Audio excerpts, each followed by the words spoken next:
क्या आप frozen shoulder की तकलीफ से परेशान हैं? आपका कंधा जाम हो गया है? तो यह वीडियो आपके लिए बहुत महत्वपूर्ण है। इस वीडियो में आप हमारे साथ अंत तक बने रहिए।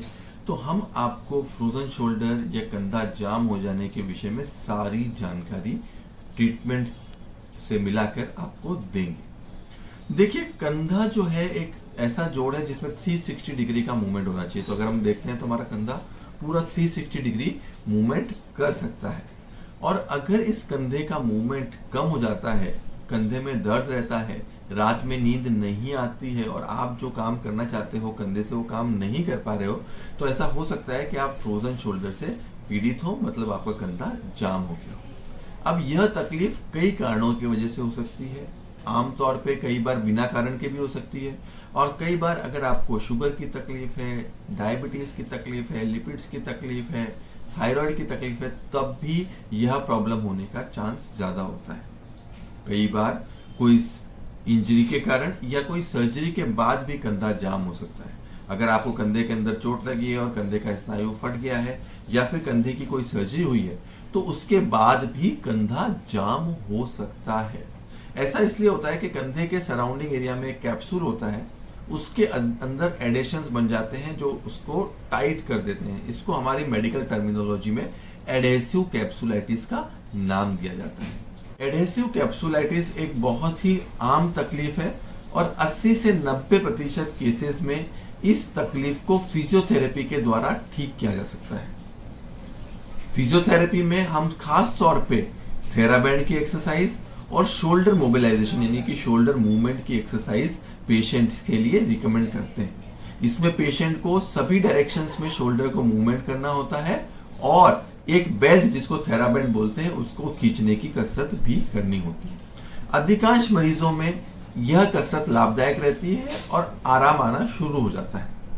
इसके साथ साथ कुछ दर्द की दवाइयां जैसे कि पैरासीटामोल, एसिक्लोफिनेक, डाइक्लोफिनेक, वोवरॉन भी दी जा सकती हैं, जिससे पेन या दर्द बेहतर हो जाए। अगर आपको दवाइयों से और कसरत से आराम नहीं मिलता है, तो फिर यह स्टेज वह होती है कि हमें जो एडेसिव कैप्सुलाइटिस हो गया उसके कारण ढूंढने पड़ते हैं। तो पहली चीज तो हमको शुगर का, लिपिड्स का और थायराइड का टेस्ट कराना होता है। अगर वो नॉर्मल है तो कोई चिंता वाली बात नहीं है, अगर एबनॉर्मल है तो वो जो प्रॉब्लम है, जो बीमारी है, उसका इलाज कराना पड़ेगा।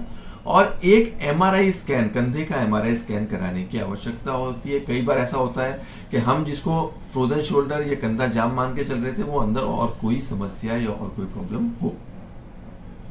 अगर कुछ इस तरह से प्रॉब्लम आती है या फिर आपकी जो तकलीफ है, कंधा जाम होने वाली तकलीफ या फ्रोजन शोल्डर ठीक नहीं होता है, तो इन केसेस में हम लोग आज की डेट में दूरबीन की पद्धति, जिसको शोल्डर आर्थोस्कोपिक सर्जरी बोलते हैं, वह करके कंधे जाम होने की तकलीफ या फ्रोजन शोल्डर एडेसिव कैप्सुलाइटिस की तकलीफ को बहुत अच्छी तरह से ट्रीट कर सकते हैं।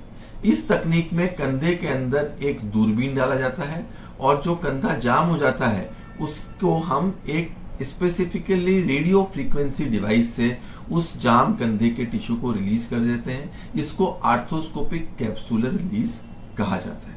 तो दोस्तों, अगर आपका फ्रोजन शोल्डर की तकलीफ ठीक नहीं हो रही है, पेन बना हुआ है, रात में नींद नहीं आ रही है और आप काम नहीं कर पा रहे हो, तो डरने की, घबराने की आवश्यकता नहीं है। आज की डेट में दूरबीन के द्वारा इसका बहुत ही अच्छा समाधान संभव है।